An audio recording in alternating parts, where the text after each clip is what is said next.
अगर मैं सूर बनूं तो तुम धीर बनो, तब ना ठीक ठीक काम चलेगा। और प्रभु के ने कहा लक्ष्मण जी चुप। और उसके बाद 3 दिन अनशन करने पर का जिस समय समुद्र नहीं आया, उस पर कोई प्रभाव नहीं पड़ा, तो प्रभु ने फिर प्रभाव की बात और लक्ष्मण से कहा, लक्ष्मण जरा धनुष बाण तो ले आना। बोले तुमने जो कहा था उसको करने का समय आ गया। और लक्ष्मण जी को बहुत अच्छा लगा यह मत लक्ष्मण के मन भावा, बड़ा अच्छा लगा। देखो स्वभाव का दुरुपयोग कैसा हो रहा। इसको 3 दिन तक याद नहीं आई, प्रभाव से अभी अकल इसकी ठिकाने आ गई। और प्रभु ने सचमुच उसमें धनुष पर बाण चढ़ा लिया। समुद्र उबलने लगा। पर एक नई घटना और हो गई थी इस बीच में। जब प्रभु 3 दिन अनशन पर बैठे हुए थे, तो प्रभु ने ये पूछा कि इस बीच में कोई और बात हुई थी क्या? तो सुग्रीव जी ने कहा कि हाँ महाराज, लंका के 2 जासूस, 2 गुप्तचर आए हुए थे बंदरों का वेश बना के, और बंदरों का वेश बना करके आए पर पकड़ लिए गए। तो तुमने क्या व्यवहार किया? महाराज मैंने तो ये कहा कि इनकी नाक कान काट के लंका भेज दो। तो क्या नाक कान काट ली गई? तो उन्होंने हाथ जोड़ करके कहा, लक्ष्मण जी महाराज ने नाक कान काटना का आदेश तो वापस ही ले लिया, पत्र लिख करके दे दिया कि हमारे दूत बन करके लंका में जाओ। प्रभु बहुत हंसे। उनका लक्ष्मण आज वेद खुल गया। क्या? बोले जब मैंने तुम्हारे कहने से प्रभाव स्वीकार कर लिया, तो जब मैं नहीं था तो तुमने व्यवहार में मेरा स्वभाव ही स्वीकार किया, प्रभाव की बात नहीं की। तुमने इस समय समझ लिया, मैं जब नहीं था तो तुम्हें मेरे स्वभाव की बात याद आई होगी कि हमारे भैया रामभद्र होते तो क्या करते। मानो स्वभाव और प्रभाव का ये दोनों परिवर्तन उस प्रसंग में दिखाई देता है। तो यहाँ पर भी बड़ी विचित्र बात है। प्रभु जो बात कह रहे हैं वो स्वभाव के अनुकूल तो है नहीं। हाँ, ये कह रहे हैं कि हम उसी बाण से मारेंगे जिस बाण से मैंने बालिका वध किया था। लेकिन फिर भी लक्ष्मण को लगा कि इस वाक्य में भी थोड़ी कमी जरूर है। कह तो रहे हैं कि जिस बाण से मैंने मारा था उसी बाण से मारूंगा, पर एक शब्द कहां से आ गया? बोले आज नहीं मारूंगा, 23 तरह तो मूड का काली, कल मारूंगा। तो कल की बात क्या है? जब कोई बढ़िया संकल्प आवे तो तुरंत पूरा करना चाहिए। ऐसे बुरे व्यक्ति को दंड देना तो बहुत बढ़िया कार्य है, तो कल पर टालना ठीक नहीं। तो क्यों ना ये कार्य मैं करूं? प्रभु से निवेदन किया कि अब आपकी आज्ञा हो।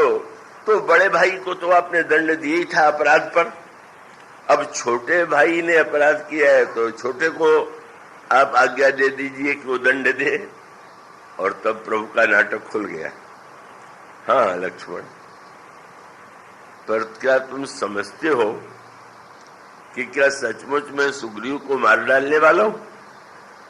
मन ही मन हंसे। बोले अब स्वभाव वाली बात आ गई। बोल तो ऐसे रहे थे कि जैसे बड़ा क्रोध आ गया है। लक्ष्मण क्रोधवंत प्रभु जाना, क्रोध आ गया प्रभु को, नई बात हो गई। और वो तो नाटक वाला क्रोध था। जब मारने को तैयार हुए तो तुरंत कह दिया, अरे मारने का अर्थ मारना तुमने क्या शरीर से ही सबको मारा जाता है क्या? क्यों? बोले बात ये है कि डर के मारे ही तो ये भक्त बना था। बाली से डरा और मेरी शरण में आ गया। बाली को मैंने मार दिया तो डर छूट गया। तो अब जब ये डर से ही स्वभाव से भक्त करता है तो बस इसको तो डरा देना, इसको मार देना है। तुम बस जाके डरा दो, फिर से भक्त बन जाएगा। पता चल गया कि ऊपर से नाटक कर रहे थे दंड देने का और भीतर योजना थी दूसरी। लक्ष्मण जी ने कहा जो आ गया, और मुझे देख करके तो डर के मारे उसको तो पता चल जाएगा। तो प्रभु ने जब लक्ष्मण जी ने धनुष और बाण चढ़ा लिया तो आपने तुरंत हाथ पकड़ करके कहा, तुम्हें ये पता है ना, जितना डरपोक है उतना ही भगोड़ा। ऐसा न डराना कि कहीं और चला जाए भाग के, ऐसा डराना कि इधर ही चल करके आवे। तब अनुजहि समुझावा रघुपति करुणा शिव भय दिखाई ले आवो, मेरे पास रहो। ऐसा डराओ कि संसार की ओर न चला जाए, मेरी ओर आ जाए। कितनी बढ़िया बात। डर अच्छा है कि बुरा है? डर संसार की ओर ले जाए तो बुरा, और डर ईश्वर की ओर ले जाए तो डर बहुत उपयोगी है। तो मानो संकेत यह था कि साधना का तत्व यही है कि अब सुग्रीव सोच रहे थे कि ठीक है फिर कर लेंगे, पर उन्होंने समय तो नहीं बताया है। इसलिए मानो साधक के जीवन में का जो संख्या का महत्व है वो ईश्वर की दृष्टि से नहीं, काल का जो महत्व है वो ईश्वर की दृष्टि से नहीं है, पर साधक को अपने जीवन में इस संख्या को और काल को महत्व देना चाहिए। और इसलिए सुग्रीव जब बंदरों को भेजने लगे तो उनको लगा कि प्रभु ने भले ही उदारता से समय न दिया हो, पर मुझे समय देना चाहिए। और उन्होंने बंदरों को आदेश दे दिया कि 1 महीने में ही पता लगाना है। इसलिए प्रत्येक साधन में, अनुष्ठान में समय और संख्या को इतना महत्व दिया जाता है, और वो साधन काल में उसका महत्व है, ईश्वर की दृष्टि से नहीं। बंदरों की समस्या है कि 1 महीना व्यतीत हो गया, और वहां बहुत सुंदर साधना का क्रम है। बंदरों को प्रारंभ में तो इतना मन में उत्साह था, इतनी उमंग थी कि जैसे नींद भी नहीं ले रहे हैं, भोजन की भी चिंता नहीं है। चले सकल बन खोजत सरिता सर गिरि खोह, राम काज लैलीन मन बिसरा तन कर छो। शरीर का मोह, शरीर का क्या है ये भूल गए, पर ये भी जो अतिशय उत्साह है ऐसा भी दिखाई देता है। कई साधक ऐसे होते हैं, क्या करना है सो करके, सोना तो समय को बर्बाद करना, खूब भजन करो। ये सब वाक्य जो है, सोना समय बर्बाद करना है, ऐसा मान करके कभी साधन नहीं करना चाहिए।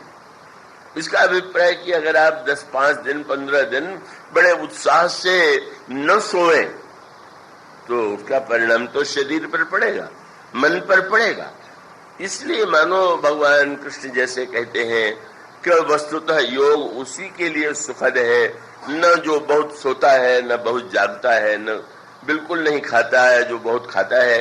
इसका अभिप्राय यह है कि बंदरों में प्रारंभ में इतना उत्साह था, पर वो उत्साह जो है धीरे धीरे शिथिल हुआ। 1 महीना व्यतीत हो गया, सीता जी का पता नहीं चला। वो एक लंबा प्रसंग है, उसमें अंत में सूत्र ये आता है कि जब वो समुद्र के किनारे पहुंच गए तो सीता जी का कहीं पता नहीं। स्वयं प्रभा देवी ने पहले बता दिया था, घबराइए नहीं सीता जी आपको मिलेंगी। पर जब वो सोचने लगे कि 1 महीना बीत गए, सीता जी तो मिली नहीं, तो उनके मन में इतना अनुत्साह हुआ। ऐसा होता है साधक जब कई बार एक संख्या बता दी जाती है, इतना जप करो, इतनी पूजा करो, ये अनुष्ठान करो तो तुम्हें देवता का दर्शन होगा। अब साधक को नहीं होता है तो निराश हो जाता है। तो बंदर भी निराश हो गए, और निराश होने के बाद सोचने लगे अब क्या करें। 1 महीना बीत गया, सीता जी का पता लगा नहीं, लौट करके जाएंगे तो सुग्रीव दंड देंगे। अब यहां न सुध सीता कह पाई, वहां गए मारे कपिराई। अंगद जी के मन में तो और भी अधिक निराशा। अंगद कहते हैं कि आप लोगों को पता नहीं मारेंगे कि नहीं, मुझे तो मार ही देंगे। उनको लगेगा कि यही अवसर है, इसी बहाने बाली के बेटे को भी समाप्त कर दें। और उसके बाद फिर संक्षेप में सूत्र वह आता है। इसका अर्थ है कि मनुष्य के पास वस्तु को देखने के लिए आंखें, पर आंखों की एक सीमा है, और आंखों की सीमा के बाद आप जानते हैं जब आप किसी डॉक्टर के पास, जो पैथोलॉजिस्ट है जिसके यहाँ आप जाते हैं रक्त की जांच के लिए या अन्य किसी वस्तु की जांच के लिए, तो वो इन आंखों से तो आपको भी नहीं दिखाई देगा, उसको भी नहीं दिखाई देगा। तो फिर उसके पास वह यंत्र होता है कि वो आंख से ही देखेगा, पर आंख से देखने के लिए उसको बीच में ला करके उसी को बड़ा करके वो देख सकता है। और इसका अर्थ क्या हुआ कि जैसे संसार की वस्तु को देखने के लिए आंखें हैं बाहर, उसी प्रकार से एक आंखें हमारे आपके भीतर भी है या होनी चाहिए, और वो आंख है बुद्धि की आंख। बुद्धि के द्वारा हम बहुत सी वस्तुओं को सीधे जो नहीं दिखाई दे रही हैं उसको समझते हैं, सोचते हैं। इसलिए मानो बाहर भी नेत्र, बाहर भी आंखें हैं और भीतर भी जो नेत्र है वो मानो बुद्धि के द्वारा, जब आपके हृदय में कोई प्रश्न आता है तो बुद्धि के द्वारा आप समझने की चेष्टा करते हैं। ठीक है, पर क्या बुद्धि ही अंतिम वस्तु है क्या? इसका अर्थ है कि बुद्धि की सीमा है। बुद्धि कोई साधारण वस्तु नहीं है। का मनुष्य के शरीर में जैसे आंखों का महत्व है, इसी तरह से हमारे आपके जीवन में जो महत्व है वो बुद्धि का। बार बार शास्त्रों में इसका उपदेश दिया गया, बार बार बुद्धि की महिमा का वर्णन किया गया। उसका अभिप्राय यह है, जब ये कहते हैं कि जो भी काम करिए वो विचार पूर्वक कीजिए, बिना विचारे जो करें सो पाशे पछताए, तो इसका अर्थ है कि विचार तो बुद्धि से ही करेंगे, किंतु जिस बुद्धि का, अब उस बुद्धि का एक क्रम है, कक्षा है। क्या? एक बुद्धि वह है जो कि व्यवहारिक बुद्धि है, दूसरी बुद्धि वह है जो उससे आगे बढ़ करके बुद्धि को जो जो आप उसका विकास करेंगे।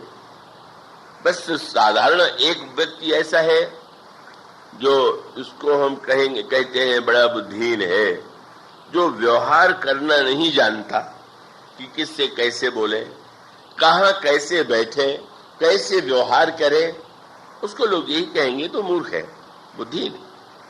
तो व्यवहार के लिए भी व्यक्ति के जीवन में बुद्धि की आवश्यकता है।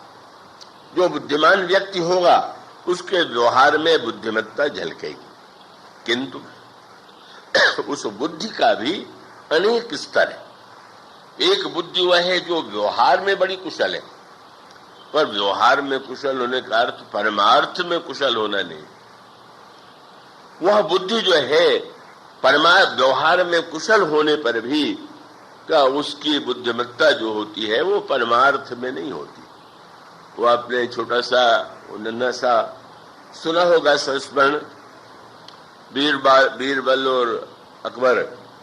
अकबर तो बादशाह था और बीरबल का भी नाम लाखों लोगों को याद है, और वो बड़ा हाजिर जवाब माना जाता था। और वो उसके तो चुटकुले छपे हुए हैं, लोग पढ़ते हैं कि बीरबल ने क्या कहा और अकबर ने क्या कहा और बीरबल ने क्या बढ़िया जवाब दिया, अकबर को हार मान लेना पड़ा।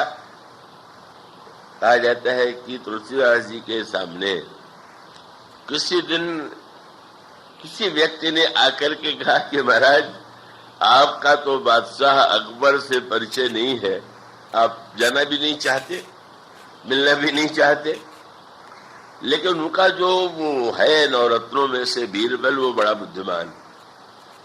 दो चार चुटकुले सुनाने की कोशिश किया तो गोस्वामी जी हंसने लगे। कहले हाँ, अकबर को रिझाने वाली बुद्धि तो है, पर ईश्वर को रिझाने वाली बुद्धि नहीं। इसने सारी कोशिश यही किया कि अकबर कैसे खुश हो जाए।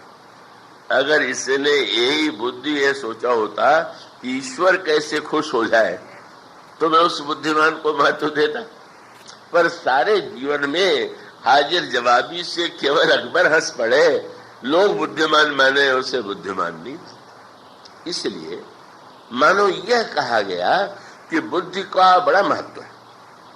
मुझे स्मरण है बहुत वर्ष पहले श्री भाई जी हनुमान प्रसाद जी पोद्दार ने कल्याण में कविता उनकी छपी, जिसमें उन्होंने ईश्वर से प्रार्थना की, बना दो बुद्धिहीन भगवान, हरो सभ्यता संस्कृति सारी, नव्य जगत की शान। तो विरोध में बहुत से पत्र आए। उन्होंने कहा शास्त्रों में बुद्धि को इतना महत्व दिया गया है, गीता में भगवान ने स्वयं बुद्धि को महत्वपूर्ण स्थान दिया है और गायत्री मंत्र के द्वारा बुद्धि को ही प्राप्त करने का प्रयास किया जाता है। क्या ये बुद्धिहीनता का आपका जो काव्य है क्या उचित है क्या? तो भाई जी तो उदार थे, उन्होंने फिर तुरंत दूसरा कविता लिख दिया, बना दो बुद्ध युक्त भगवान। और उसका अर्थ ये है कि बुद्धिहीनता कोई गुण नहीं है। कई लोग तो अपनी मूर्खता को कोई बहुत बड़े गुण का लक्षण मान लेते हैं। मान ले हम बुद्धिहीन है तो मानो भक्त है, तो क्या भक्त का लक्षण बुद्धिहीन हो नहीं है क्या? तब तो इतनी बड़ी संख्या में भक्त है कि उनकी गणना करना कठिन है। बुद्धिहीनता जो है, बुद्धि का त्याग अलग वस्तु है और बुद्धिहीन होना और वस्तु। आपको मिलती है तब वो सही सही अर्थों में परमार्थ तत्व का निरूपण करते हैं।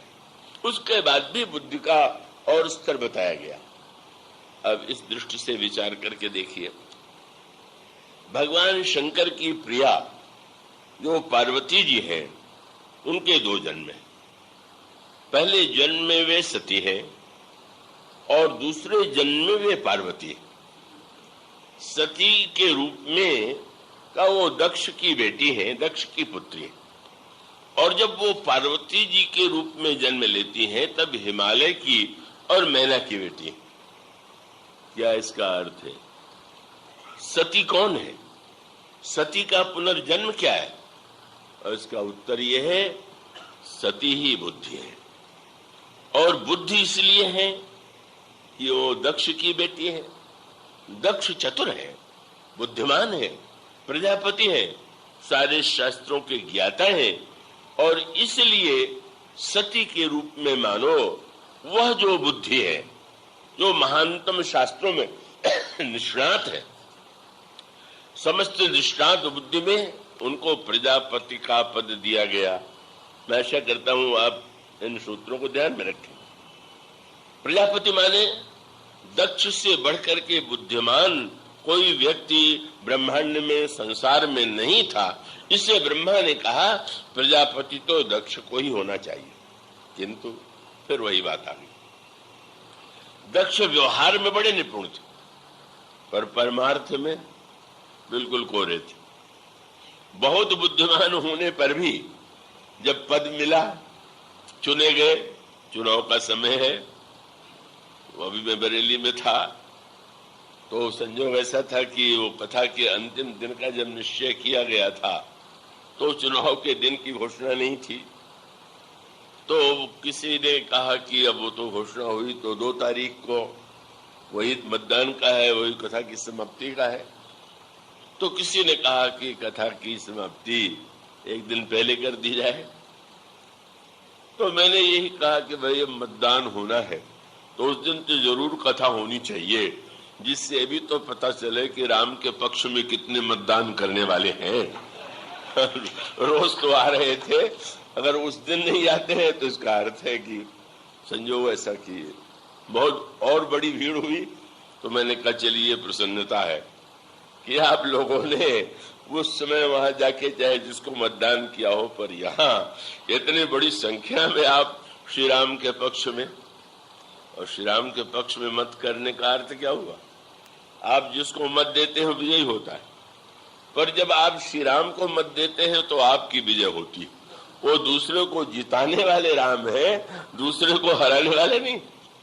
तो इसका अर्थ ये हुआ कि भाई यह जो हमारी दक्ष की समस्या है, चुन लिए गए प्रजापति और गए ब्रह्मा की सभा में सारे ऋषि मुनि खड़े हो, इतना बुद्धिमान प्रजापति, और उस समय जब वो खड़े हो गए तो जो व्यवहारिक बुद्धि वाले होते हैं उनकी वही दशा होती है जो दक्ष की।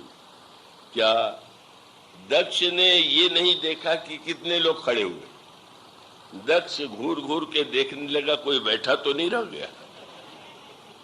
ये बुद्धि जो है, दोष ढूंढने वाली बुद्धि, बड़ी पहली बुद्धि है। कौन मेरे विरुद्ध है, क्या कह रहा है, कैसे कह रहा है, इसी में कई लोगों की बुद्धि बड़ी पहली होती। और वहीं पर दिखाई दे गया, सब खड़े हो गए हैं। ब्रह्मा ठीक है, उनसे तो आशा नहीं करते थे, पर शंकर जी बैठे रह गए।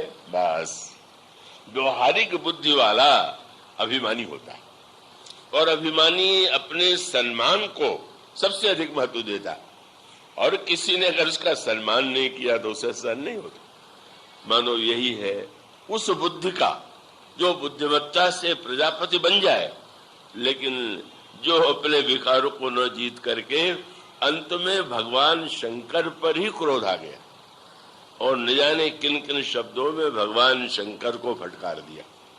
तो ये जो बुद्धि का पक्ष है, जो दक्ष की बुद्धिमत्ता है, वह बुद्धिमत्ता प्रजापति के लिए ठीक है, पर वो ब्रह्मांडपति प्रभु के लिए उसका कोई उपयोग नहीं है। भगवान शिव को ही उन्होंने अपने क्रोध का केंद्र बना लिया। इसलिए उनकी पुत्री जो सती है, उनमें पिता के द्वारा बुद्धिमत्ता तो बहुत प्राप्त है, लेकिन वो जो पिताजी से संस्कार बुद्धिमत्ता का मिला है, जब श्री राम को सामने देखा रोते हुए, सीता जी के वियोग में प्रभु को विलाप करते, और उस श्री राम को रोते विलाप करते देख करके जब शंकर जी ने दूर से ही जय सच्चिदानंद जग पावन, हे सच्चिदानंद, हे संसार को पवित्र करने वाले प्रभु आपको प्रणाम है। बस जो दक्ष की बेटी, वह बुद्धि जो बड़ी व्यवहार कुशल थी, क्या हो गया है हमारे पतिदेव को, संसार वाले इनको प्रणाम करते, उन्होंने इस राजकुमार को प्रणाम किया, और वो राजकुमार भी रो रहा है, लता वृक्षों से पता पूछ रहा है क्या हो गया है। मानो बुद्धि भ्रमित हो गई। उस बुद्धि को लगा कि शंकर जी चाहे जितने महान हो, पर कैसा कार्य कर रहे हैं। यही जो बुद्धि है, सती का पार्वती बनना मानो यह बताने के लिए है कि अगर हमारे जीवन में रावण जैसी कुमति है तो उस कुमति का तो विनाश ही होना चाहिए, पर अगर मति भी है और वो दक्ष से बुद्धिमत्ता से प्राप्त मति है, तो मति भी ईश्वर के लीला को, ईश्वर के रूप को, ईश्वर के चरित्र को समझने में असमर्थ। और इसीलिए सती जी को संशय होता है, सती जी को मोह होता है, सती जी को भ्रम होता है। मानो यह बुद्धिमत्ता जिसमें अपनी बुद्धिमत्ता का अभिमान है, बड़ी समस्या है। बुद्धि है तो बुद्धिमत्ता का अभिमान, वह बुद्धिमत्ता का अभिमान जब तक दूर नहीं होता। श्रद्धा क्या अर्थ क्या हुआ? जब बुद्धि का अभिमान पूरी तरह से दूर हो जाए और बुद्धि के दोष मिट करके हमारे अंतःकरण में परमार्थ तत्व को पहचानने समझने की योग्यता प्राप्त हो, तब वह बुद्धि नहीं रह गई, श्रद्धा हो गई। इसलिए भगवान शंकर मूर्तिमान विश्वास है, इसलिए प्रभु चाहे हंसे चाहे रोए, उनका विश्वास एक जैसा। और सती जी बुद्धिमान है, इसलिए उनको लगता है कि रोने वाला ईश्वर कैसा, ईश्वर तो जो होगा वो हंसता ही रहेगा। बस मानो कथा का मूल सूत्र यह है, भवानी शंकरो वंदे श्रद्धा विश्वास रूपेण। हम लोग तो बड़ी सरलता से कह देते हैं उनमें इनकी बड़ी श्रद्धा। श्रद्धा इतनी सरलता से नहीं आती, विश्वास बहुत कठिनाई से होता है। वह श्रद्धा और विश्वास जीवन में जब आता है तो व्यक्ति धन्य हो जाता है। ज्ञान और भक्ति की समग्र अनुभूति उसके जीवन में हो जाती है। पर वो कैसे होती है, हमारी बुद्धि कैसे भ्रमित होती है, कैसे उसको शुद्ध किया जाए, पवित्र किया जाए, श्रद्धा बने। और श्रद्धा और विश्वास जीवन में जब आता है तो जिस धन्यता का अनुभव होता है वही भगवान शंकर और पार्वती जी की कृपा है। तो कल फिर इसके बाद की चर्चा प्रारंभ हो। बोलिए सिया